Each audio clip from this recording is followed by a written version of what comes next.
Fresh பச்சை பட்டாணியும் முட்டைகோசும் துவரம் செய்ய போகிறோம். 1 ஸ்பூன் தேங்காய் எண்ணெய் விட்டுட்டு கொஞ்சம் கடுகு, உளுத்தம்பருப்பு போட்டுக்கோங்க, கருவேப்பிலை போட்டுக்கோங்க. இதை மாதிரி பொடியாக நறுக்குன்னு வெங்காயம் போட்டு கொஞ்சம் தாளிச்சிட்டு, வெங்காயம் கொஞ்சம் வதங்கினதுக்கப்புறம் பச்சை பட்டாணியை போட்டுக்கோங்க. ஒரு 2-3 நிமிஷம் இதை நல்லா வதக்கி விட்டுட்டு, வதங்கினதுக்கப்புறம் பொடியாக நறுக்கி வச்சுருக்கிற முட்டைகோஸ் போட்டுக்கலாம்.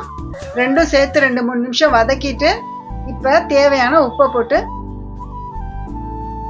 கொஞ்சம் தண்ணி தெளித்து சிம்மில் வச்சு மூடி வச்சு வேக வச்சுக்கோங்க. 2 வரமிளகா, 2 பல் பூண்டு, 1/2 ஸ்பூன் ஜீரகம், 1/4 முடி தேங்காய் திருவல் எல்லாத்தையும் ஒரு பல்ஸ் போட்டு எடுத்துக்கோங்க.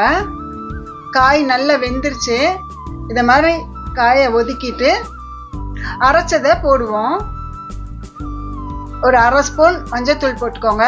இப்படியே இதை மாதிரி காயை அந்த தேங்காவை லைட்டாக மூடி வச்சு ஒரு 1 நிமிஷம் அப்படியே சிம்மிலே வச்சுருங்க.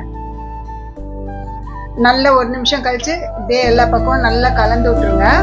அவ்வளோதான், துவரம் ரெடி.